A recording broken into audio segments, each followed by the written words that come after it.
Hello दोस्तों, welcome to my channel genius tricks.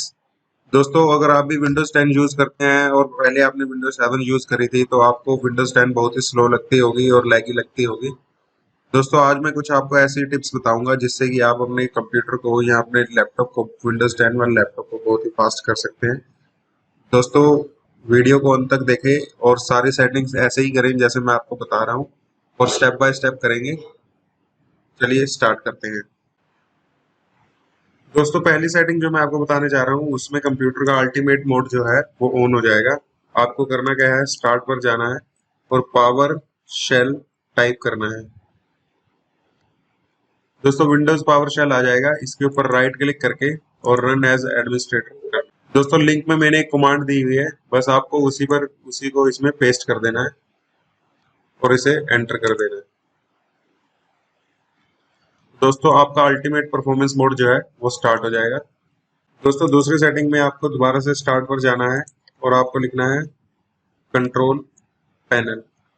Control panel में जाकर दोस्तों आपको यहाँ पर लार्ज आइकन सेलेक्ट कर लेने हैं और उसके बाद ऑप्शन आएगा पावर ऑप्शन। पावर ऑप्शन में जाकर दोस्तों आपको यहाँ पर अल्टीमेट मोड दिखाई देना चाहिए, नहीं दिखाई देगा तो आप इस एरो पर क्लिक कर लेंगे और आपको अल्टीमेट परफॉर्मेंस शो होगा। दोस्तों, आपको इसे एक्टिवेट कर देना है। इसे एक्टिवेट करते ही आपका कंप्यूटर जो है अल्टीमेट परफॉर्मेंस में चला जाएगा। लेकिन दोस्तों, ध्यान इस बात का रखना होगा कि इससे आपके लैपटॉप की बैटरी जो है वो जल्दी खत्म होगी, क्योंकि लैपटॉप इस टाइम आपके पूरे परफॉर्मेंस पर चलेगा, जिससे कि वो सारे रिसोर्सेज का फुल यूज करेगा, जिससे कि आपकी बैटरी जल्दी जाएगी। दोस्तों, अगली सेटिंग जो है वो इसको आप बंद कर देंगे और कंप्यूटर को रिस्टार्ट कर देंगे। दोस्तों, इसके बाद आपको कंप्यूटर स्टार्ट होने पे स्टार्ट पर जाना है और यहाँ सेटिंग का आइकन जो बना हुआ है उस पर क्लिक करना है और आपको शो होगी दोस्तों इसमें प्राइवेसी सेटिंग। दोस्तों, इस पर आपको जाना है प्राइवेसी सेटिंग में और ये सारे ऑप्शंस को दोस्तों बंद कर देना है। दोस्तों, ये सारी बैकग्राउंड डाटा यूज करने वाली एप्स हैं, तो इनको बंद करने से हमारा काफी जो है बैकग्राउंड जो डाटा है वो बचेगा। उसके बाद दोस्तों आपको स्पीच ऑप्शन में जाना है। स्पीच में दोस्तों ये ऑनलाइन स्पीच रिकग्निशन करता है, अगर आपको इसकी जरूरत नहीं है आप इसे भी बंद कर सकते हैं। उसके बाद दोस्तों नेक्स्ट ऑप्शन है inking and typing personalisation, on रहने दीजिए। एक्टिविटी हिस्ट्री पर जाएंगे दोस्तों, इसे भी आपको दोनों चेक इसके हटा देने हैं। इसका मतलब है कि store my active history on this device, मतलब कि आप जो भी काम करते हैं इस डिवाइस में सेव होता रहेगा।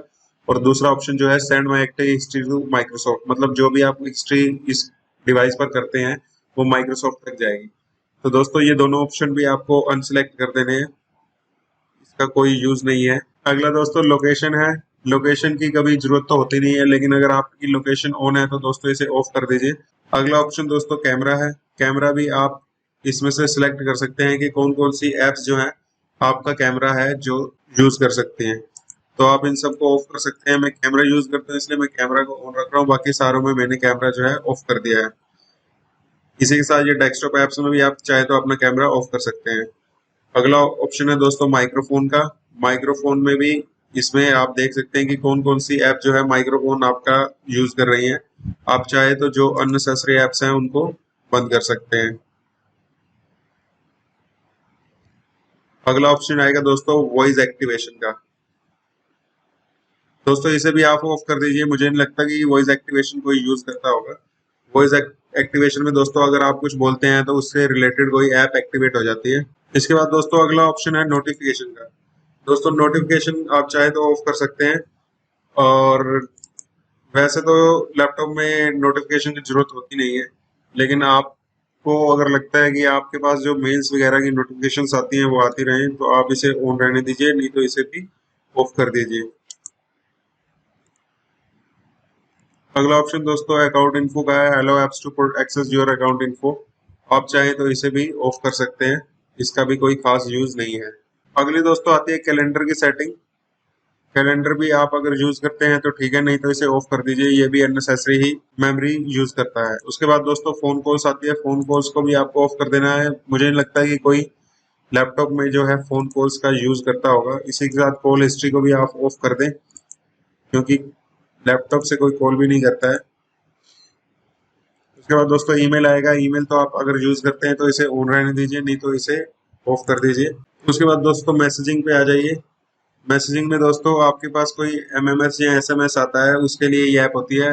अगर आप इसका भी यूज नहीं करते, इसे भी ऑफ कर दीजिए। रेडियोस को भी दोस्तों ऑफ कर दीजिए, क्योंकि रेडियो भी कोई यूज नहीं करता है। अगला ऑप्शन है दोस्तों अदर डिवाइसेस का। अदर डिवाइसेस का मतलब ये है कि जो डिवाइस आपने ब्लूटूथ से इसके साथ कनेक्ट कर रखे हैं, ये सिर्फ उन्हीं से कनेक्ट होगा। अगर कोई नया डिवाइस आएगा तो वो इससे कनेक्ट नहीं होगा, तो आप इसे भी ऑफ कर सकते हैं दोस्तों। अगला ऑप्शन है बैकग्राउंड एप्स का। दोस्तों बैकग्राउंड एप्स में बहुत लंबी चौड़ी लिस्ट आ जाएगी, आप इसमें से देख लीजिए आप कौन सी एप्स को यूज करते हैं। जिन ऐप को आप यूज नहीं करते हैं, आप चाहे तो उन्हें बंद कर सकते हैं। जैसे मैं जो भी ऐप यूज नहीं करता हूँ उसे मैं बंद कर देता हूँ।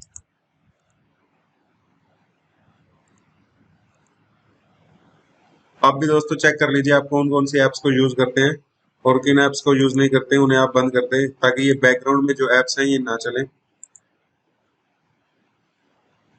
बहुत सारी ऐप्स है दोस्तों, आप चाहें तो सारी एक बार में भी बंद कर सकते हैं, पर इनमें से कुछ ऐप्स होंगे जरूर जो आप यूज करते होंगे, तो इसे ध्यान से आप देखकर अपने हिसाब से बंद कर दीजिए। उसके बाद दोस्तों आप फाइल सिस्टम में आ जाएंगे। फाइल सिस्टम में भी आप देख लीजिए, इसको रहने दीजिए ऑन, और इसके अलावा जो ऐप्स में ये यूज हो रहा है उसे ऑफ कर सकते हैं अगर आपको यूजलेस है। दोस्तों ये थी कुछ सेटिंग्स। इसके बाद आप आ जाएंगे दोबारा से होम पर। होम पर आने के बाद दोस्तों आपको ऑप्शन दिखाई देगा सिस्टम का। आप सिस्टम पे जाएंगे और इसमें सबसे नोटिफिकेशन एंड एक्शंस का ऑप्शन जो आएगा उसे सिलेक्ट करेंगे। इसे आप चाहे तो सारों को ऑफ कर सकते हैं। इस मेन सेटिंग को दोस्तों आप ऑन ही रहने देंगे, बाकी इन चार चेक्स को हटा देंगे। ऑटो प्ले को भी दोस्तों आप ऑफ कर सकते हैं। इसी के साथ दोस्तों आप जो एप्स यूज नहीं करते हैं आप उन्हें भी ऑफ कर सकते हैं। जैसे मैं ड्रॉपबॉक्स यूज नहीं करता हूँ, फीडबैक अब यूज नहीं करता हूँ, और जो भी एप्स आप इसमें यूज नहीं करते हैं उन्हें ऑफ कर सकते हैं। सेटिंग को हमेशा ऑन रहने देना और वायरलेस को भी ऑन रहने देना। एक बार फिर से दोस्तों होम पर आ जाएंगे और अब दोस्तों आप गेमिंग वाले टैब में जाएंगे। गेम बार का बेसिकली यूज जो दोस्तों होता है जिनके पास एक्सबॉक्स माइक्रोसॉफ्ट का होता है उसके लिए इस ऑप्शंस का यूज करते हैं, तो आप तो इसे ऑफ कर दीजिए। मुझे लगता है किसी के पास एक्सबॉक्स होगा। हाँ, अगर आपके पास एक्सबॉक्स है तो आप उसके हिसाब से ये शॉर्टकट्स को डिफाइन कर सकते हैं, और इस चेक को भी दोस्तों आप हटा दीजिए। इसी के साथ कैप्चर्स में जाके दोस्तों ये भी ऑफ कर दीजिए।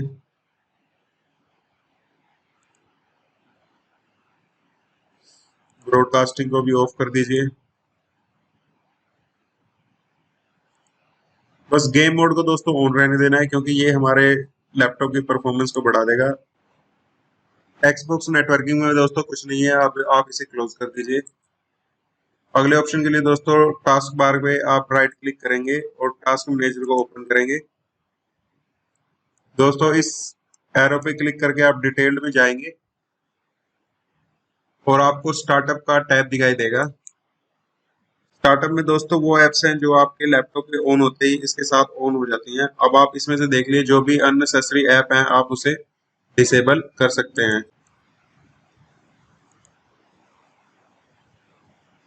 अब दोस्तों इसे भी बंद कर दीजिए। इसके बाद दोस्तों एक बार फिर से स्टार्ट मेन्यू पर आएंगे और ms config लिखेंगे। ms config लिखते ही दोस्तों सिस्टम कॉन्फ़िगरेशन आ जाएगा, इसे आप ओपन कर लेंगे। इसे ओपन करते ही दोस्तों सर्विसेज वाले टैब में जाएंगे। इसमें दोस्तों आप हाइड ऑल माइक्रोसॉफ्ट सर्विसेज को पहले से चेक कर लेंगे। इसके बाद दोस्तों आपकी जो सर्विसेज हैं इसमें बहुत सारी सर्विसेज शो हो रही हैं। इसमें से दोस्तों आपकी जो अननेसेसरी सर्विसेज हैं जो कि थर्ड पार्टी सॉफ्टवेयर की हैं, आप उन्हें जो है ऑफ कर देंगे। लेकिन लेकिन इस बात का ध्यान रहे कि आप कोई भी इंटेल की सर्विसेज ऑफ ना करें, क्योंकि ये ड्राइवर से रिलेटेड होती है, और कोई भी ऐसी सर्विस जो कि आपको नहीं पता है उसे भी ऑफ मत करना, नहीं तो इसके आपके लैपटॉप में कुछ प्रोग्राम्स चलने में प्रॉब्लम आ सकती है। तो दोस्तों इसमें से जो अननेसेसरी है मैं उसे बंद कर रहा हूँ, इंटेल की और एंटीवायरस की सर्विसेज को छोड़ के। जैसे ये मेरे लिए अननेसेसरीज हैं।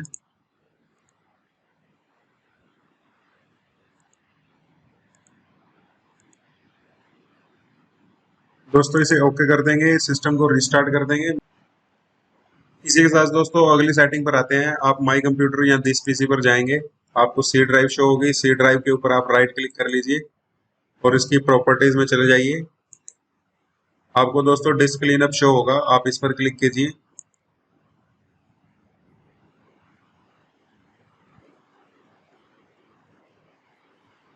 डिस्क क्लीनअप के बाद दोस्तों क्लीनअप सिस्टम फाइल्स पर सिलेक्ट कीजिए।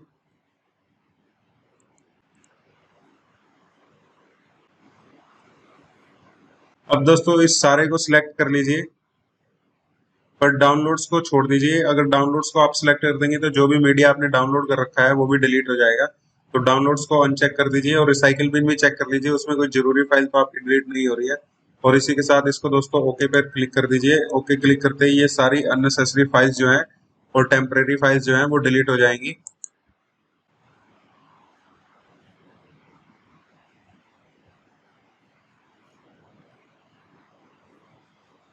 दोस्तों इसे क्लोज कर दीजिए। ये जो डिस्क क्लीनअप वाली सेटिंग है दोस्तों, ये हफ्ते में एक बार करते रहें ताकि आपके लैपटॉप की जो अननेसेसरी फाइल्स हैं वो डिलीट होती रहें। तो दोस्तों ये थी कुछ सेटिंग जिससे कि आप अपने विंडोज 10 के लैपटॉप या डेस्कटॉप को फास्ट कर सकते हैं। अगर दोस्तों अभी भी आपका लैपटॉप या डेस्कटॉप फास्ट नहीं हुआ है तो कम से कम आपके लैपटॉप का कॉन्फ़िगरेशन i3 और 4 GB रैम जरूर होना चाहिए। इसके अलावा दोस्तों अगर आपका लैपटॉप इससे कम कॉन्फ़िगरेशन का है तो आप उसमें SSD इंस्टॉल करके भी अपने लैपटॉप की स्पीड बढ़ा सकते हैं। SSD के ऊपर दोस्तों मैं एक अलग से वीडियो बना दूंगा। आप हमारे चैनल को सब्सक्राइब कीजिए, वीडियो को लाइक कीजिए ताकि और इन्फॉर्मेशन आपको मैं प्रोवाइड करवाता रहूँ।